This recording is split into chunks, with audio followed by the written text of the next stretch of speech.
All right, let's see. We are live, I believe. Yes. All right. So how's things going? Going pretty well. I kind of changed up the way I've been approaching things. Started doing Pomodoro technique again. Nice. Um, and yeah, so I basically have a list of things that I'm going to be doing every day. So I spend one Pomodoro a day finding new sponsor prospects. And then I spend at least two, sometimes I've been doing 3 or 4 Pomodoros doing follow-up. Nice. And yeah, and then I spend one Pomodoro trying to replace hosts. Yep. Because if I can replace the hosts, then that frees up time, because if I have enough hosts on a show, then I can duck out if I have to, right? Exactly. Yeah. And so, yeah, and then I have 2 optional ones if I have time, and that's writing blog posts and writing email campaigns. But Nice. yeah, I haven't gotten to those all week. Well, that's good. I mean, realistically, you shouldn't get to those. You should Yeah. be doing the other stuff as much as you can. So that's cool. So how's the what's the stats? Like, how many new leads have you put into the pipeline, and how many have you contacted, and any responses, any sales? So I've probably added a couple dozen to the top of the funnel. Most of what I've been doing has been follow up. Some people have emailed me and just said don't contact me anymore, which fine, right? Yeah. Basically it's an I'm not interested right now. And so I just take them out of the cycle. I've probably got like 300 or 400 companies in the list. Nice. I'm reaching out to and following up on. And what I'm finding is that the follow-up's kind of the critical thing. So some people respond to that first email and they'll schedule something, but most of the time it's after I've tried to connect with them on LinkedIn. I've gone and commented on stuff on Twitter or Facebook. I've so I've kind of taken the other steps and done other things that kind of get their attention. And then I've had a few companies start reaching out to me again about sponsorship. Oh, good. Yeah. And so the ball is definitely rolling now. I have a call this afternoon with the CEO of one company that I met at a conference earlier this year.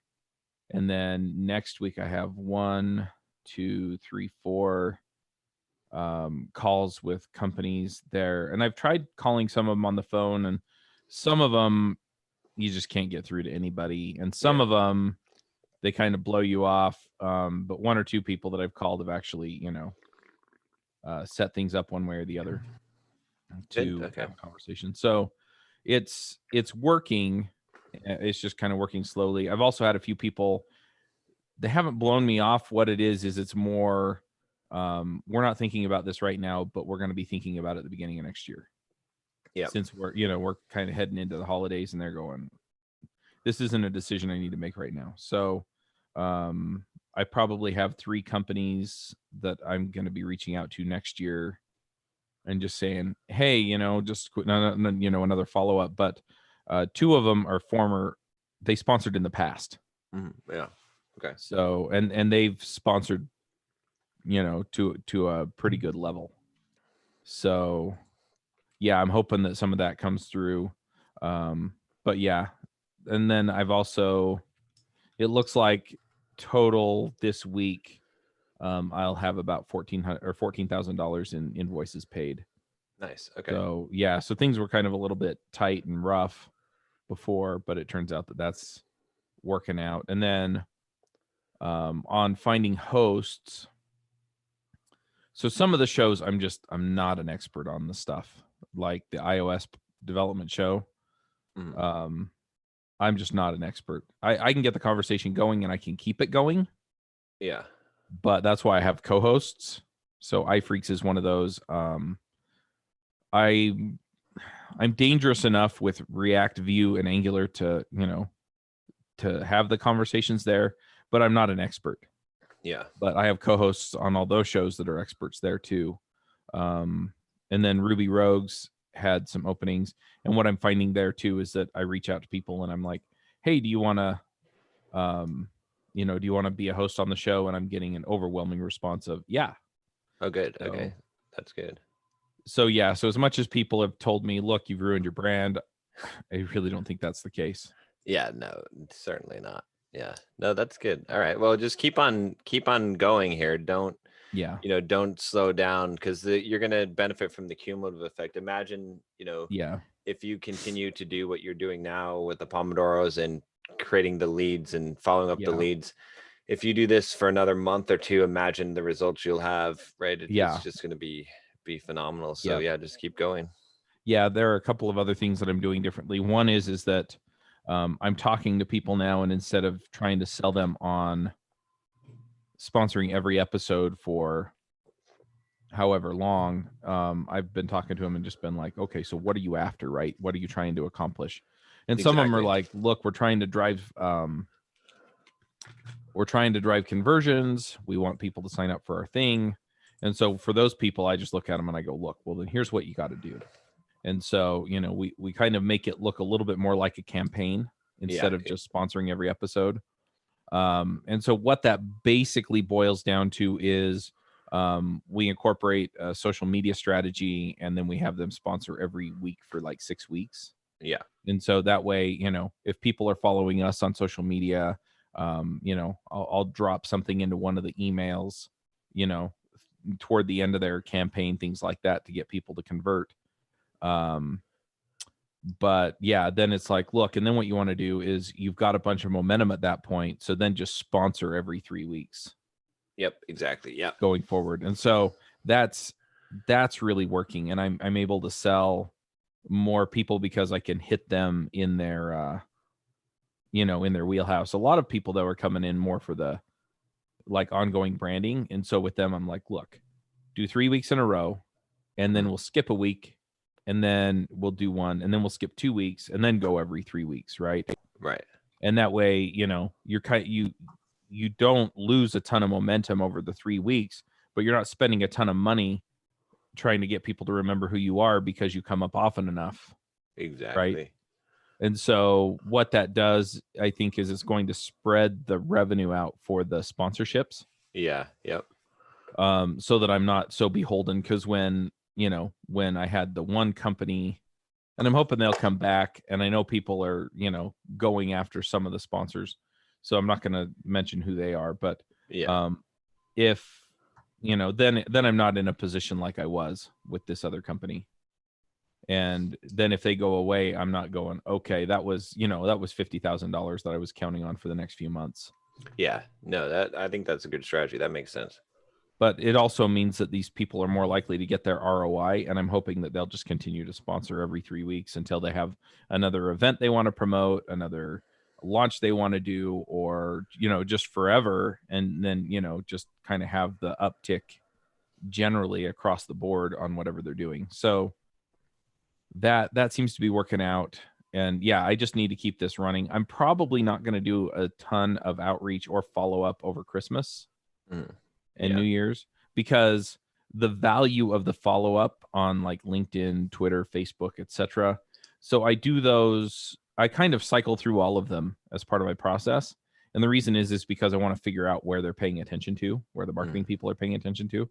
And so if I go and send a message to their Facebook page, right? If I get a response, then I know that that's a way for me to get in the door. Yeah. And if I don't, then I know that Facebook's probably not the way to get them. Yeah. And so then I go hit LinkedIn, I go hit Twitter, and yeah, wherever I get the response, from a DM on Twitter, or a LinkedIn mail, or a connect request on LinkedIn, or anything like that, if I get a quick response, and I know that's what they're paying attention to, and then I can just do my follow-up there. And see, what you need to do with this now is then make this a standard operating procedure where yes, now that you're figuring this stuff out, eventually you codify it and you say, all right, this is how we do things here. This is how, this is how we find the sponsors, the potential sponsors. And then when we contact them, we don't just send them an email. We start here, we try Twitter, we try Facebook. And we do all these steps. And then you've got that system in place. And then bam, once you have that working and you're like, okay, I've got it where I'm getting good response rates and I have good leads coming in. now you can now hire someone, you can give them that exact book, and you can be like, this is all you have to do. You can even you can give them the templates for the emails. You can have them Yeah. send it in your name or in their name. It doesn't, and Yeah. that's how you do it. Well, I'm using HubSpot for that. And if they get in and send the email with that template, Yeah. it sends it through my Gmail or it's Gmail, it's Google Yeah. Apps. It sends it through my Google account, email account, and puts my signature on it. So perfect. Yeah. So if they're going in, all they have to do is just drop them into the right sequence. Yeah. And then if we figure out, okay, LinkedIn and Twitter are the effective ones, then I'm just going to create another sequence in there, and it's basically going to be, okay, go sign into Chuck's Twitter account and DM them this. Yep. And then if there's some special case, like if I already have a relationship with them or something, then I can manage those. But the majority of the outreach can be managed by somebody else. So that's kind of what I would like to get to anyway. Yep. And then the other thing is I want to create some kind of dashboard for it. And essentially then what it is that every week I'm going to be looking at it and I'm going to be like, look, you only added 5 new companies to the top of the roster. What's going on? Yeah. Or, you're behind on this many of the follow-ups. What's going on? Right. And that way I'm monitoring it and we don't get into this position again if I ever hand it off to somebody else. But then I can at a glance know that things are going right. And I don't have to spend a ton of time, babysitting it. Yeah, there's software. I mean, all you're looking for right there is just a CRM sales pipeline. That's it.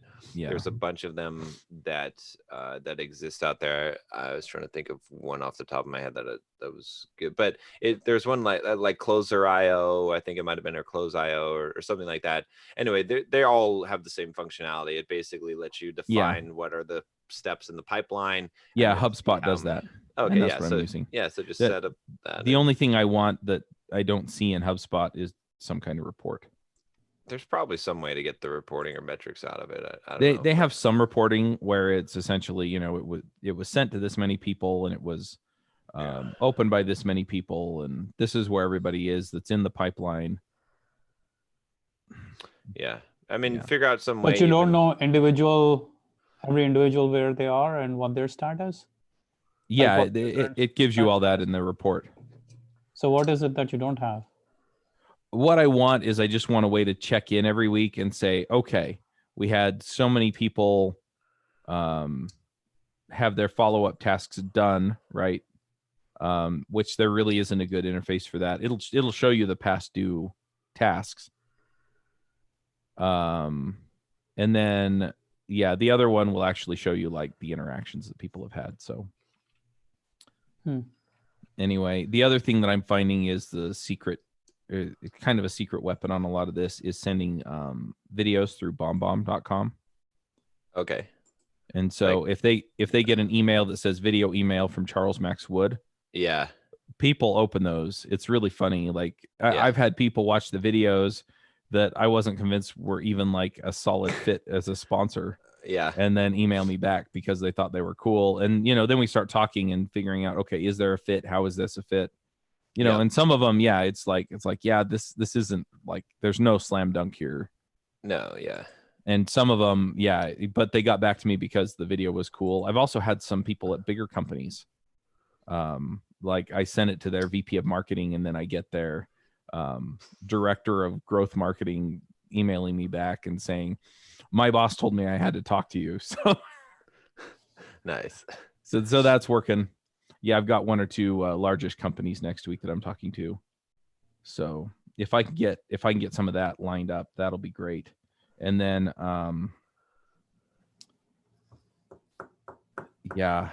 so that's working out. And then I've got a podcast that I'm launching next year, early next year, that all finally came together. And I don't want it to go like viral public or anything, because we're going to do a joint announcement. So I guess I probably just ought not say who it is yet. Okay. But there's a learning company for developers out there. And they're having all of their authors do podcast interviews with me. Okay. And the main person at that company, as far as like the main personality that people know, yeah, we've been talking quite a bit, and probably launch with like 1 or 2 episodes. How are you Done going to with get paid him. in this process? I get to keep the sponsorship money. So once we make the announcement, I'm gonna go do a big email blast and say, hey, look, you Who's know, if promoting you're the podcast? we will both be promoting the podcast. Their company, they have a huge mailing list and a huge I think following. you have a lot to offer compared to what they're offering you, Yeah. because you're doing all the work. Mm-hmm. Yeah, you I could don't see what probably all they're giving you charge is them. yeah, that's what I think. You should be charging them for the podcast. Yeah, we've already worked this out. Huh? One thing that I would like to do with this is essentially use it as a case study. Yeah, that's true, to see if this type of thing can work, and then If it yeah. works, they're a reputable company anyway. yeah, So then I can turn around and I can go to other companies and I can say, hey, look, you know, we should do a podcast like this podcast for you. And, you know, work out the same kind of deal, except, yeah, I would charge them for production. Because here's what's happening, okay? This is what I'm thinking. They are getting all of their authors interviewed on your podcast. You know what they're doing? They're getting free 1 hour they are. sponsorship spots on your podcast. Yep. yeah, but 1 it's hour, not like it's 5 minutes. It's a brand new podcast that he's starting. It's a brand new podcast. He's the one who's promoting it, so they're not really doing anything. Well, they're going to promote it. They're going to gain. So he's going to get a fast growing podcast from the gates because he's got this company and also a lot of credibility. So and all that traffic is going to come to devchat.tv, which I think is going to help things on the other shows. Yeah. I feel all that traffic goes to that guy's website. Yeah, but he gets the sponsorship once or whatever. Yeah, it's all going to them because they're learning about their course. I understand what you're saying, Manny. The flip side is, at least for me, is that I get a case study out of it, and so then I can go to other companies, you know, bigger companies than them, and say, hey, look, you know, let's do, like, I could go to I've been building a relationship lately with like O'Reilly Media, and so I could go to them, right, and I could say, look, let me interview all of your keynote speakers before the conferences. Let me interview all of your authors when you have a new book or edition of a book coming out. Let me interview, you know, they're doing video courses now and stuff too. So, you know, we could talk about that. I think they just acquired, they had an announcement at KubeCon that they acquired Katakoda or something like that. And so I could talk to somebody about that acquisition, right? And so we could create the O'Reilly Media podcast, and I could, you know, and if I have a case study with this other company, then I can go in and I can say, look, they increased their sales by 30%. They, you know, and I think I can use this to land bigger fish. They're a big enough player in the market too, to where it'll help me just with traffic. Yeah. But they're not so large that I'm eventually going to be going, I wish I had done a different deal. Because if I can use this to parlay into the other companies, I think this can turn into a much, much bigger thing. Yeah, I think it's solid. It makes sense. I mean, they're going to help you to create some new land for you that you can then rent out. So that's I don't have any problem with it. I mean, in the future, you can, if it's a profitable thing and it's valuable. Now you've got a case study. Now you can sell it later, but get it working. You know, see what the benefits are, see how this works. You don't even know, you know, will it matter that this company's backing it? Will it matter that they're, you know, how fast does this podcast grow? So the other thing that I'm looking at with this is that with this, you know, I could do sponsored programs with other companies too. And if I find that I'm able to sell these spots for, you know, a given amount, then I can work that out with these other companies too, and essentially say, look, you've got to cover, you know, this much on the production costs, right? You've got to cover this much to get the episode out, you know, pay for my time as the host, pay for, you know, my team's time to promote it and everything else. So it's going to cost you this much. But if we find a sponsor, then 50% of the sponsorship will, you know, be deducted from your bill, right? Yeah. The other 50% I get to keep as a commission for finding the sponsor and running the ads. Yeah. and then, just work that out with them. And so, yeah, it could turn out that, eventually it becomes a revenue source for me. It becomes a marketing source for them, and they wind up not paying a ton for it either. Yeah. No, it's good. I mean, see what happens with this. Let's see. Yeah. And then I have another angle that I am probably going to pursue. And it's funny because, John, you keep telling me don't do membership sites and don't do extra things.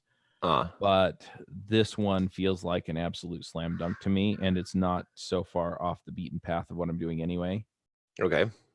So, and I've talked to a bunch of people already and kind of thrown the idea out for, essentially, hey, what do you think about this idea? Is it good? Is it bad? Is it insane? Would you sign up for it? And even the people who initially are telling me, I'm not sure if I'd use it, they wind up coming back to me a couple hours later and saying, when it's up, I want to give you money. And what it is essentially, I've had people, or I was talking to one of my editors, and he kind of pitched this idea, and it was that we would put up audio courses. So it'd be kind of like a Pluralsight / Audible setup. So the courses would be audio only. You'd be able to download, code snippets and things like that if you wanted to off the website. And who's creating the courses? I would have to find people to create the courses. So that's the part that I would have to add, is essentially vetting, training, and how are you going to managing market authors. Well, he's got the marketing channel. I've got the marketing channel already. The rest of it, as far as the production and hosting and everything else, I've already got figured out. And so, yeah, and a lot of people. Yeah, you got the marketing channel, but sorry. No, it's okay. I know you said you got the marketing channel, but marketing channel is different from marketing.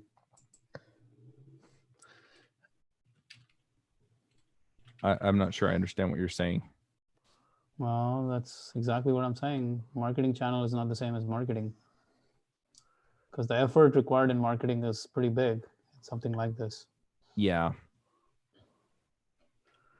I would like to hire somebody to do some of that anyway, to help me write the emails and, do some of that other stuff. You're starting a whole new marketing effort. Like the product creation, like this is something I tell all my coaching clients, and this is something that, John, you and I have talked about ad nauseum, that the product is not the challenge. The marketing is the challenge. The creation of the product is like 10% of the work. Selling the product, even when you have a marketing channel like John has and I have and you have, even after that, selling the damn product is work, man. It's like you're starting a business altogether, a whole freaking business altogether. It's true. I the way that I want to do this is I want to set up a Kickstarter and just see if I can even just get it funded. No. Okay, I like the idea, and I think it will work. So I want to say that I like the idea, that I do think you should do it, and I fully support it. But my but is this. This is my but. Not right now. And when you do, this is a totally different business. It is a complete, you're starting a brand new business. Okay. Great business model. Someone needs to do audio courses for developers for sure. I agree 100%. You will have the best marketing channel of anyone for selling it, because the people, it's your exact audience. They're listening to stuff about programming in their ears in podcasts. Yep. So it's a perfect match as far as that goes. But not right now, because one reason is because, like we just talked about, you just need to put your head down and do nothing but until you're at a 90% fill rate and you've got that thing going. That's your best. This is your chance. I mean, I say this knowing that, like, you, of all of us, have the sellable, exitable company. I don't. Manny doesn't, right? Satya, I'm building it. I'm building it. Maybe Manny's building it, but but you could sell your company. You have a media network. If you get this shit figured out, you could sell for many multiples, millions of dollars, and do really well. So do not lose sight of that. Right. Fair. And then the second thing is what you just said is I'd like to hire someone and you can afford to hire someone right now. Your payroll right now I is, can't.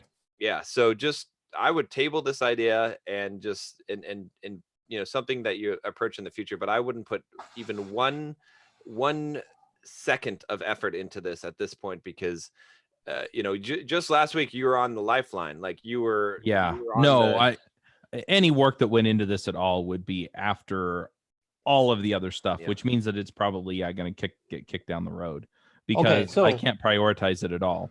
Here's a way to test it, though. This is something we were talking about last week as well, which was bringing in affiliate course creators and featuring them on your podcast and taking an affiliate cut. Now, what you are wondering about is testing the products and all that stuff. What I'm worried about is, can you sell this damn thing? And if you can sell it that way, and you can sell it again and again, now you can just plug anything in the back end to sell the damn thing, right? Yeah. The product is not the worry. The marketing and the sales channel is the worry right now. And the effort it takes to do the marketing and sales channel, that's the worry. But if you already have sponsorships coming in and you bring course creators and you interview them, we've actually experimented. We've made it work, right? Right. You can always go on very specific topics, but we've done it on productivity and social skills, which are very, tangential topics, but we still made it work. So imagine what you could do if you went the same route with very specific topics and you made that work. Then you made that work and you make it work consistently. Now you can say, hey, how about bringing all these guys in to create courses for me and do all of that shit? That's the last thing I would do. Building out the product. Right now, you test everything till the product. And I agree with John that you don't need to do it right now, but I don't see any downside of me and you jumping on a call in a few weeks' time and talking about mental toughness and selling the mental, or productivity for that matter, and selling productivity course in the new year. I think we'll do very well. We'll probably sell $1,000 worth of that shit in no time.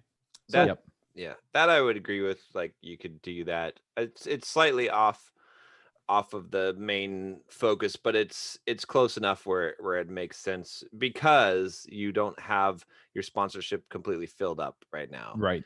If you had even if your sponsorship filled up, it doesn't matter, because even on the podcast that I was on, he still had sponsorships.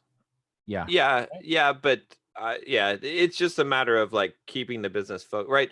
If anyone's watching Entreprogrammers, this is the one thing that they should have gotten from all of us, right? Because we are all kind of like characters of, like, everyone watching should observe that we all have the same fucking problem, right? Yes. If I have to slap Chuck in the face, I'm like, just do the fucking podcast on the sponsorship, right? And slap Manny in the face, the same thing. Just make fucking book summaries. Stop this other shit. Same thing with me. John, just fucking do whatever you're going to do. One thing, pick one of the fucking things and do that fucking thing. Stop doing all this other shit. Which is what I told you on Wednesday. It's all, we all need the same fucking lesson. Like this is but why are we all resisting this? Because it's boring. Because we don't want to do the same, the thing that we know fucking works, right? Because it's more exciting to go and do the new thing. And every episode, right? One of us comes in here and we've got some way that we're going to avoid doing the basic shit that we need to do. We got, and we try to disguise it, right? We come in and we're like, oh, look at this. This is, this is, but really it's the same fucking thing. Look, Jack in the Box pops up. It's a new fucking shiny thing. Oh, so, I pulled that just a minute ago. Yeah, you did. John, Manny, audio courses look a whole lot like really short run podcasts, so I'm really not doing anything different. Yep, but it's the same advice for all of us. We just have to stick to the and keep it simple, keep it fundamentals. Don't do anything in the peripheral. Just fucking like a horse with the blinders on. Straightforward. Do what you're supposed to do. Yeah, absolutely. Speaking of which, we should do a podcast episode either on procrastination or productivity. Now that we're getting into the new year, 2020 and the decade, we should do that. I think that's like, this is as good as you having to go and find a guest. Yeah, you're gonna have to book it now if you want to be on, though. Let's do it. Yeah, just send me the link. I'll book it. Let's do it. Dude, you Oh, got to well. work. You got to work through his people, man. Chuck is not the booking agent. What are you Here Sure I doing? am. My booking agent is that link. Yeah. So second week in January, we have an opening on Ruby Rogues. Boom. The JavaScript Jabber, I think, is booked out. Oh, it's booked out until mid-January. But Oh, so give me JavaScript Jabber then, because I think we'll do much better sales-wise on that Yeah. than we would on this. we should just do it on both. Honestly, Okay. just book into both of those, and Separately, right? yeah. All right.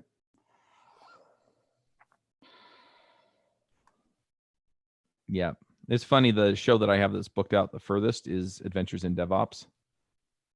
Oh, really? That's funny. Yeah. Yeah, because I've had all the DevOps companies reaching out to me that I wound up getting in contact with around KubeCon before I got my ticket taken away. You should And- also consider selling John's Learn Anything Quickly thing if you can.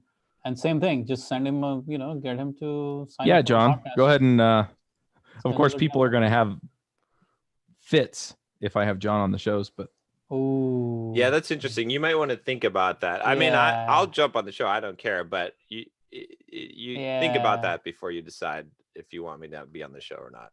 yeah, I've got to think about the fallout there and figure out what I want to do. It's Damn, funny because man. people were like, they were pissed off because I basically went said, you mute, know what, Chuck. We when can't it hear comes you. up, I'll make a decision, and Yeah. it just hadn't come up, right?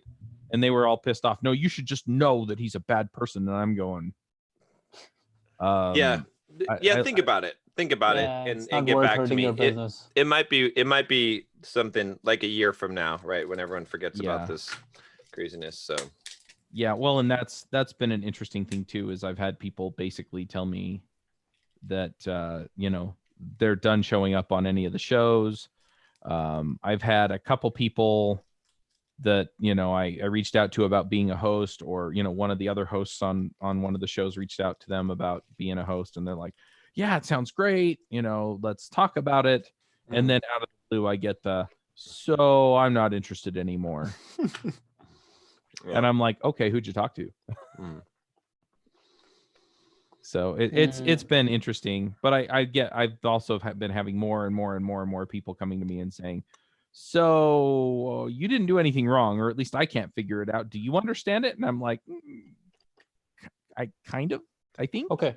Do you have a list of all your past guests? Yes. Okay. Here is a question. Could you email all of your past guests? That would take Ask some them work. if they have a course that actually applies to the topic. Uh-huh. And if they do, then send a one-on-one email saying, do you want to come back, talk about the topic that you're an expert at, and we'll plug your course, and you'll offer a discount, and we'll sell your course. That's a Two that's a emails. good idea. You don't do anything more than that. Literally one email, you just send, hey, do you have a course or a product that's tailored for developers? Mm-hmm. Literally just that. Because I think I might have something really interesting for you to expose your product to thousands of people. And just leave it at that. Let them come back to you. And when people come back, yes, this is my course. This is what I have to offer. All right, man, let's do an affiliate deal. Just let me know, like this is what it's going to be. You're not going to pitch it very hard. Yeah. And you can fill up your podcasts with those people as much as you fill up your sponsorships. So it's the same people. You don't have to do any new work to go find people who have courses and stuff to sell. Just go to the same audience you already have. Yep. The only problem with that, Manny, is you're talking about developers. Most people do not have courses or and even if they do, they don't have sales pages and pipelines. They don't have they don't have the affiliate setup kind of thing going. They don't know how to market anything. Okay, so how many people have you interviewed so far? Across all the shows? Yeah. Probably 1,000. Okay. So what do you think, John? Out of 1,000, how many of them realistically have a product to sell 10, with a decent sales page like ours? 5. Ooh, I would say Maybe. it's more like 5%. That's 50. Yeah. Yeah, there's no way. So I think 50 is on the really high end of possibility. Okay, I would maybe you guess get that it's 20 probably. people. I'm guessing there are probably 20 or 30 people. Okay, you get 20 people, and each of those episodes makes you $500 to $1,000. Something Yeah. useful came out of that email, and you're still doing your sponsorship. You didn't change anything on the back end. Yeah. You just give them the opportunity, and then it becomes a recurring thing where every time you are looking at someone, you start to like you have that conversation with them. Hey, you have something to sell. Maybe we can talk about that as well. Yeah. Yeah. But a lot of them too are like set up on Teachable and stuff. And If they Teachable are has set an up on affiliate Teachable, setup. then it's perfect because Yeah. affiliate systems are set up, and they probably have a basic sales page, which is all you really need. Yes. Because developers buy developer shirts, and if they're already selling that shirt, then maybe the basic sales page will work just fine.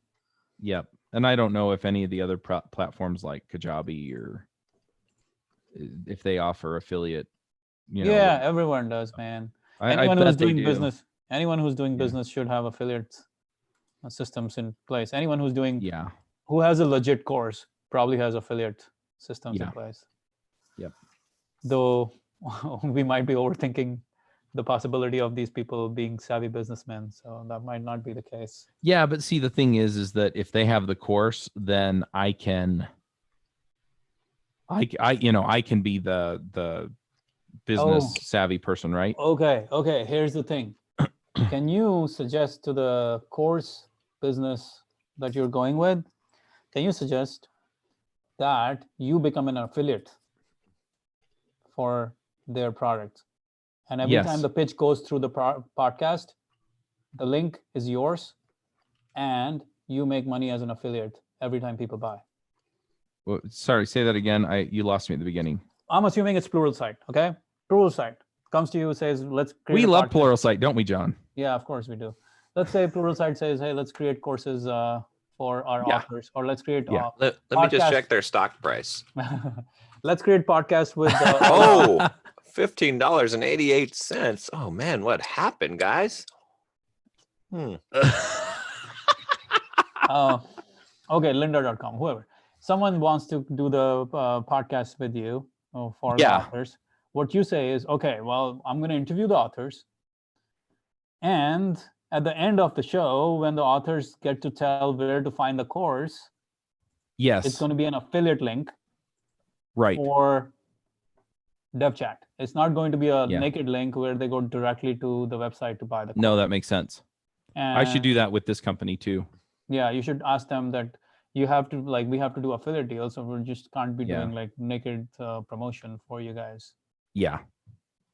Well, it helps them because then it's kind of immediate attribution as well. Yeah, and you tell them that's why that's how we cover our production costs, because we have a lot of production costs, and we need to cover all of that, and we need the affiliate revenue to make it work. We're helping you get I'm giving you my audience and I'm giving you my production capabilities. All I need is for you to be an affiliate of this rather than take everything. The only problem is this is all a distraction from the main thing. Yeah, I mean, right now, I'm not going to be pitching companies for shows that promote their stuff. Sponsorships. That's it right now. I mean, I feel like I have like a week and a half-ish window where I'm not really going to be pushing sponsorships just because of the holidays. People aren't going to be in, and I need that to pop up when they're in the office when I do the follow-up. Yeah.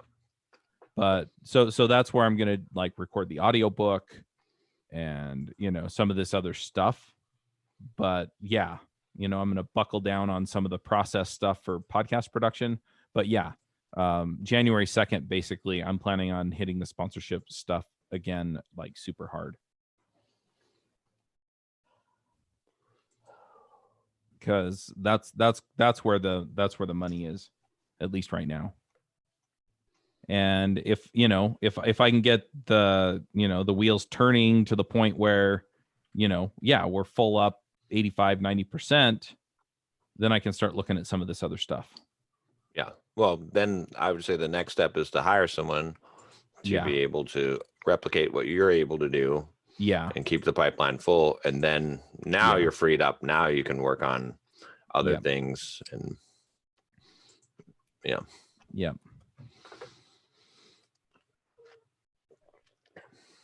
Yeah, it makes sense.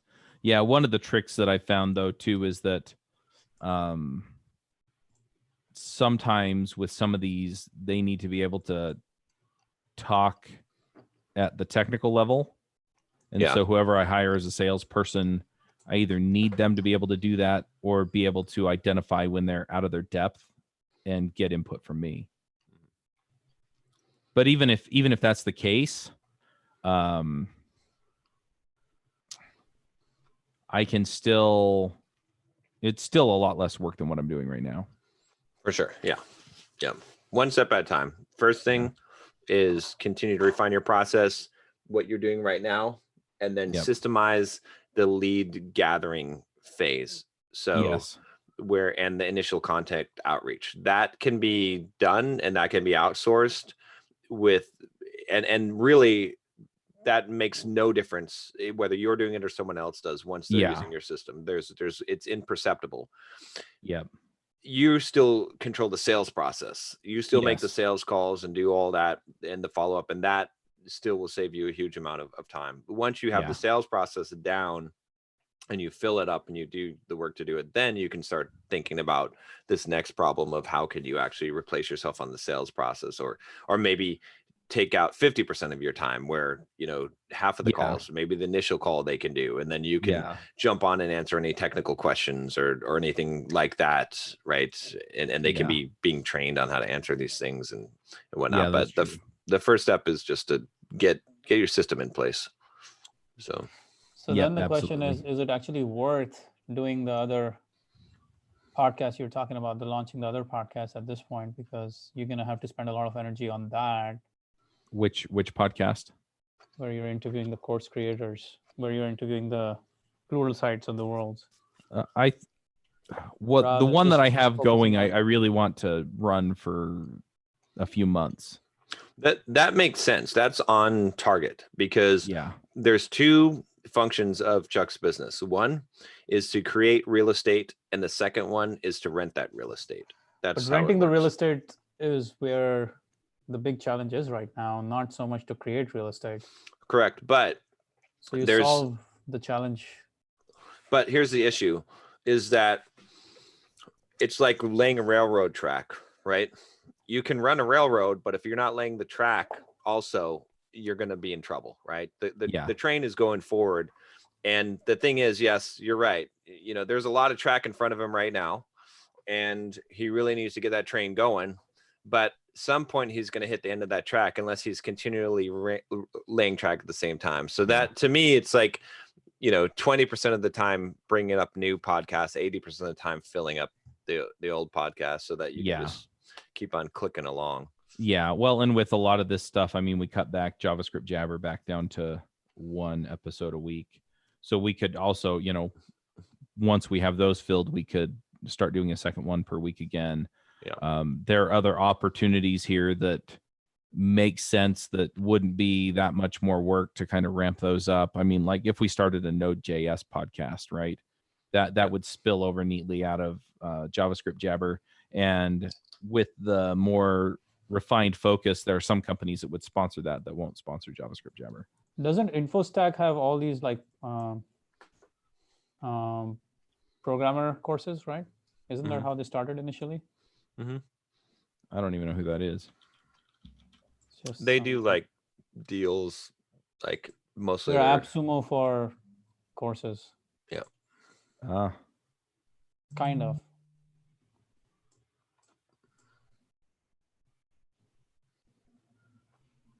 Yeah.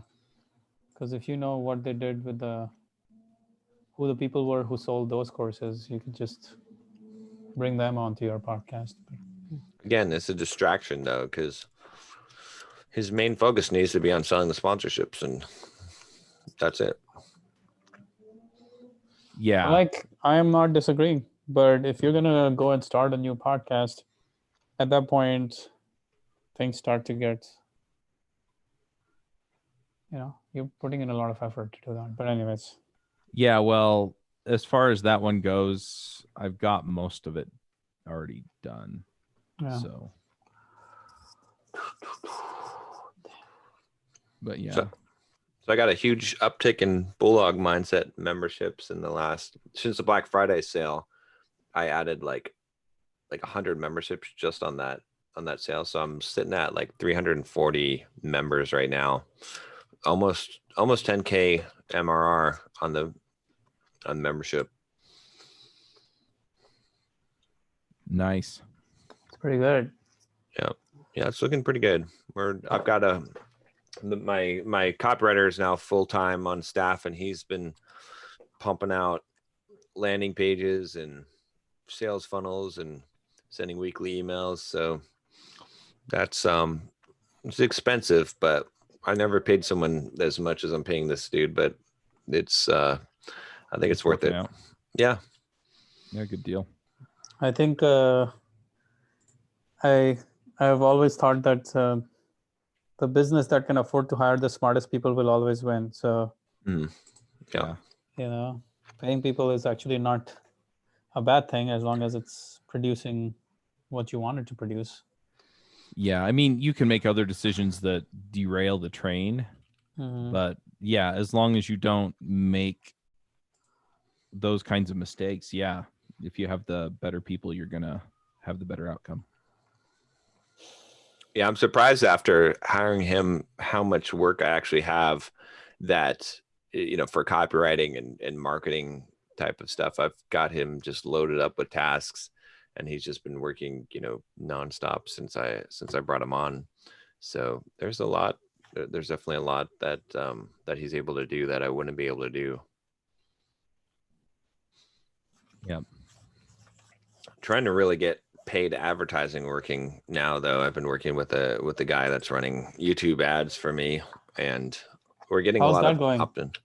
It's hard to tell yet. We don't have enough data to see what our conversions are yet, but I'm getting a lot of opt-ins. So it's and we're running very low, like $10 a day right now. So we're trying to optimize it first, but I've gotten about 75 subscribers from the So email subscribers. You're paying for ads. You're not running ads. What do you mean? You're buying traffic. You're not selling ads on your traffic. No, I'm paying for ads. Yeah. Paying for ads. Yep. So, but YouTube seems to be the most effective, and 75 email subscribers. So we'll have to see. I'll have to see if some of those convert. We're going to try this week, or I guess next week, it'll be a one-time offer when people finish taking the quiz to get $7 trial offer for Bulldog Mindset membership. And I think that will convert pretty well. If that could make it so that the ads are break even on the front end. So. Mm-hmm.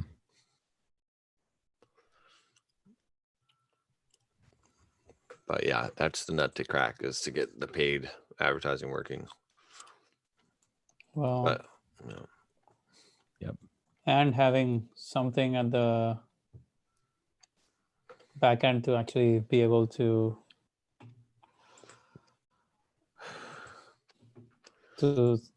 make it work profitably. yeah, to maximize revenue on. Yeah. Yep, we'll have to see what happens with that. I mean, first, right now I'm just working on getting can I actually make conversions at all, right? Even if they're not profitable conversions, right? That's the thing, is like, because there's no point trying to maximize revenue if there's no actual conversions. Like, I'm willing to put in some money here to invest, to find out, and to get to that point first before investing in the back end side. Yeah, I agree with that. But once you have it converting, the metrics for conversion there will probably be different from conversion on your email audience straight up, the non-advertised email audience. But are you targeting only your own channel traffic, or are you targeting a whole bunch of different things? I'm not. Adam's running the ads, so I think he's targeting keywords mostly, is what he's looking at. He's running a bunch of different tests, like on the ad, so he's optimizing it for what is working best. He's How got a much are bunch you of getting an channels. opt-in for right now? Let me see what the current opt-in rate, the best one is. I Not think the it was best like overall. a couple bucks. Well, Okay, you're gonna leverage the best one. let me see here. I thought it was like $2 at the last time I looked. $2 for Campaigns. Okay.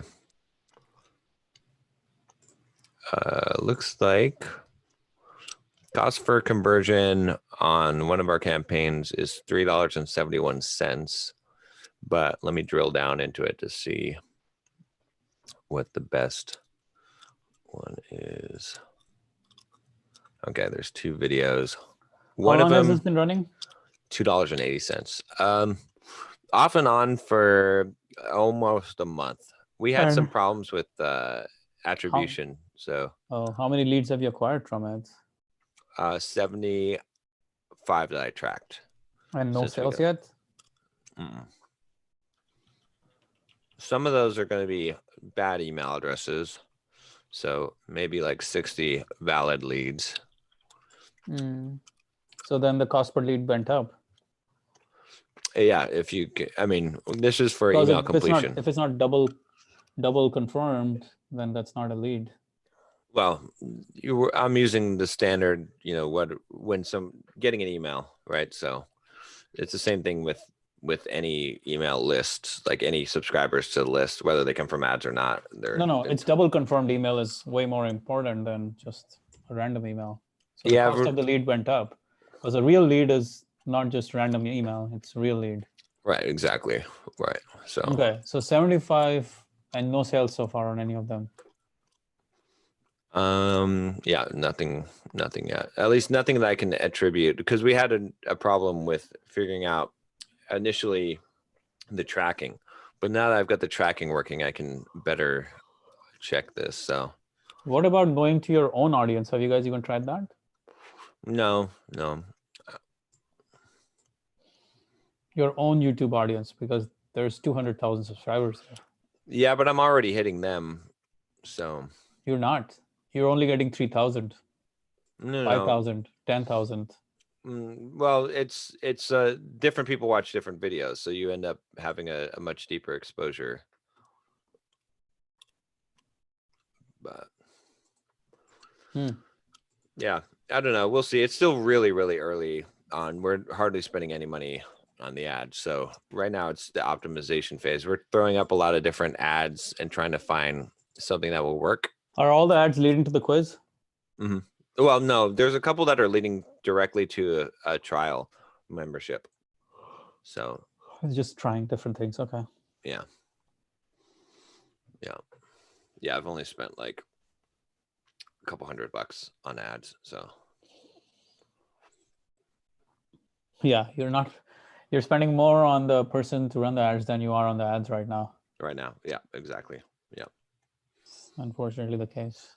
Yeah, but I mean that's the price of getting something like this going, right? It's like you Yep. have to have someone Yeah, that you actually have to knows go what they're through the doing. pain. Yeah. So I'm biting the bullet. I'm going through the pain. This year, or the last few months, I've been focusing on investing in the business, right? And it's so far it's been good. Like I said, paying the copywriter was a little bit hard to do, but I think it was valuable. It worked out well, and going to try and put this money into the ads to get this working finally. So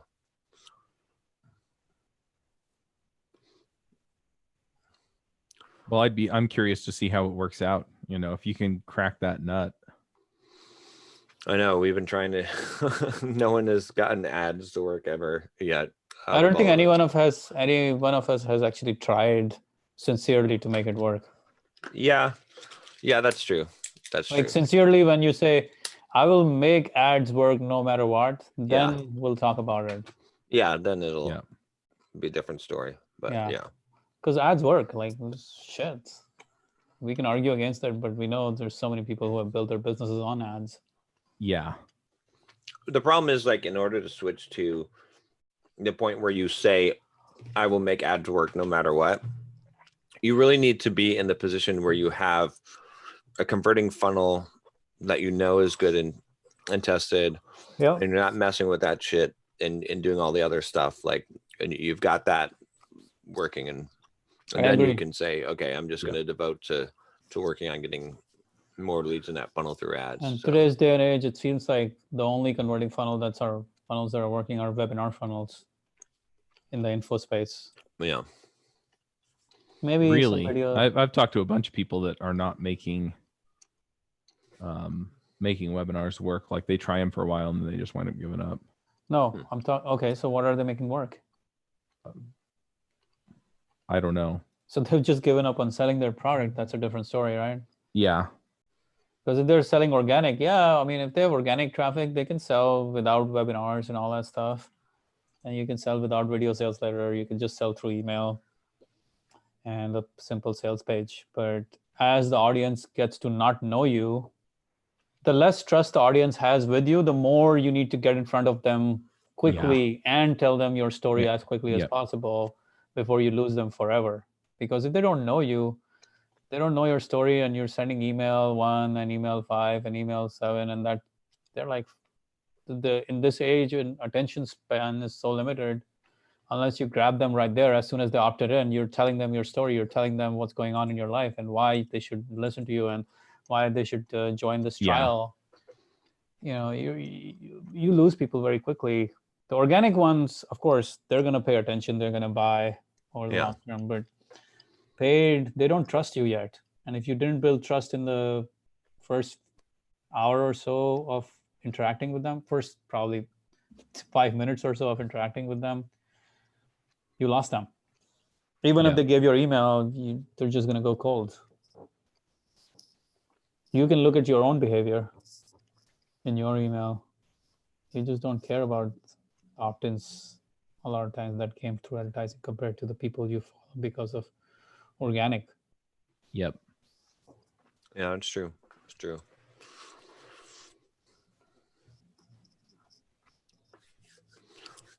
So any travel plans for anyone this year? Not me. Nope. I mean, we're going to go down to my in-laws, but that's 2-hour drive.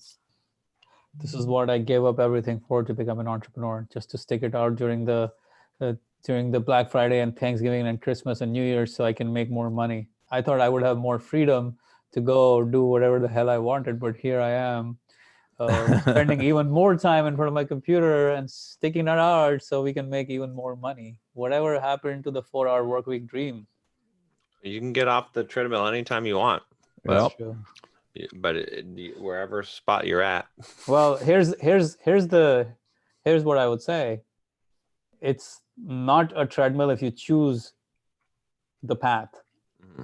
It's only a treadmill if you did not choose to be on it, right? If you choose, entrepreneurship is like you're still walking, but you are in a forest or you're on a hike, you're in the trails, you're having an adventure. But a job is actually a treadmill where you're forced to be on the damn thing. You're forced to walk. You're still doing the work in both the cases. One of them is a treadmill that kills you because you're inside the freaking gym and they're just revving it up whenever they feel like it, and you have no control over the shit, and you're just running hard because the treadmill is making you run hard and all that crap. Well, this one is more like an adventure you choose to take, and that changes the game. Yeah. But like I said, you can step out and step out of the forest to go where? It depends on how much passive you've built up in your business, right? It's true. How passive it is. So it's completely passive. I don't do anything. I'm in the mode of hunkering down right now and getting things going, ramping things up. But I took some times where I'd be gone for a few months and not do anything. But so it's there, the lifestyle's there. It's just you can't be growing the business when you're not there unless you have people that you have in place to grow the business, right? I think we've been able to achieve a level of automation of the business where it doesn't need us from time to time, right? At least I have within my businesses, but I have not reached the level of being able to leave the business and have it grow, right? Yep. And that's the, I guess that's the highest level of business. hmm Stage 3, as my friend David Finkel would call, and build a business, not a job. Yep. When you go Yep. from CEO to chairman, that's the key. Oh, you watched that video? Yeah. That's a Yep. good video. Yep. I think, yeah, it's a really good video. I'll So have it's to probably- go check it out. Yeah. It's Russell Brunson asking Tony Robbins a question about business. It's a really good video. It's like, most of us may not be at the stage yet, but it's actually good to realize, or good to know where we're headed, and to actually start thinking that, okay, if that happens, you can actually start structuring your business accordingly now, because it clarifies that stage of the business. Like when you are in that situation, as Tony was talking about, yes, you could sell the business and you would have all this money. Now what are you going to do? Now where are you going to find fulfillment, right? Or you could continue down this craziness that you're doing right now, and you're not feeling fulfilled because you're not doing the art that you wanted to do. Well, what is it that you want to do? Like he's like, you have to be clear on what you want to do and what your joy is, and then you can design the next phase of the business. But that's like a question, no matter what, we have to constantly be asking ourselves. Oh, and there's I think there's like the two different arts, right? The one art is the art of actually doing the thing, right? Like writing the code, or making the art, or writing the blog post, or whatever it is. Right. And that's an art that you can figure out a way to make it so that you can still do that in the business by having other people run other things. But there's another art which I've come to appreciate, which is the actual entrepreneurial art. But yeah, growing, because that is also an art, and it also is, it feels good to create the business itself, to figure out what is it.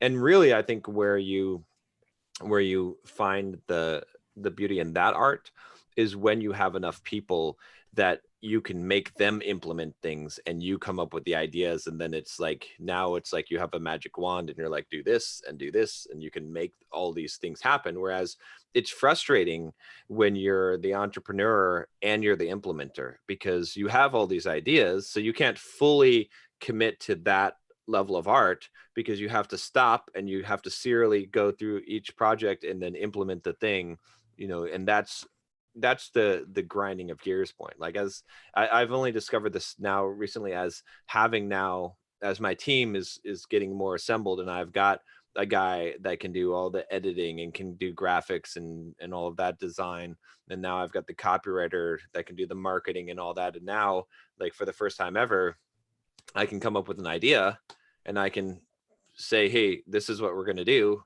and then bam, it gets done, and I don't have to do anything besides. So I can be a little bit more free to do that art, which is, it was hard to get that. I didn't realize it until I got that level. So now it's giving me a new love for the business, because I'm free to do that. So, there's the art at those two levels. It's when you're stuck in between, that's when it sucks, I think.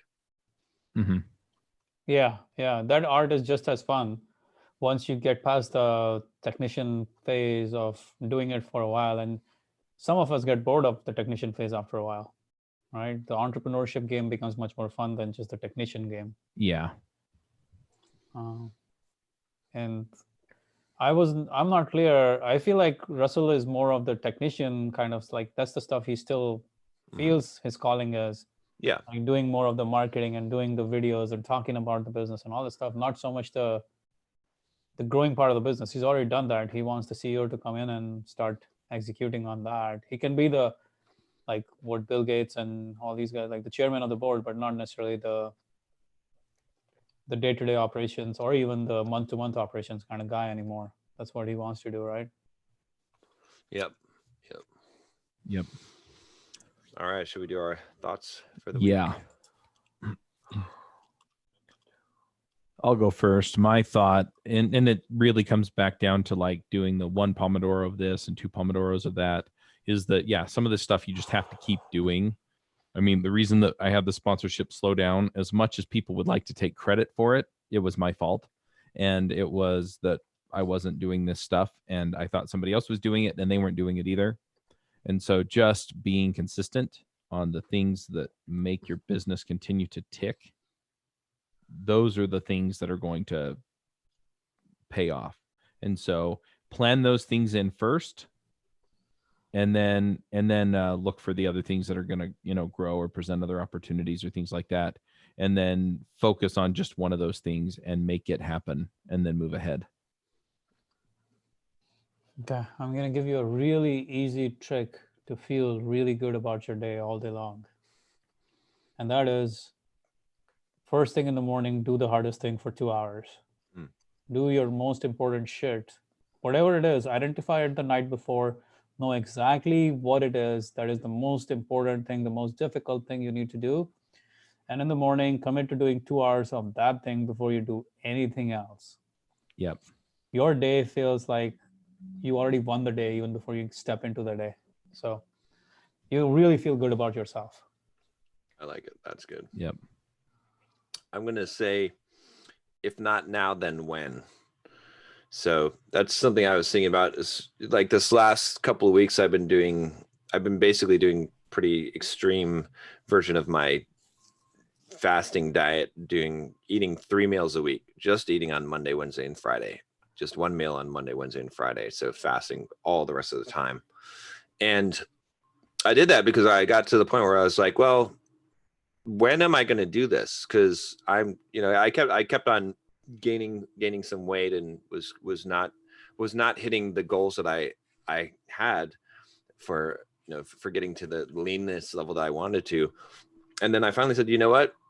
It doesn't get easier later. Like there's no time, like it has to be now. Like you're serious about some shit, then you're willing to do it now. You're willing to make the sacrifice now. There's no, this excuse or that, or I'll do it later. Because you keep on kicking that can down the road.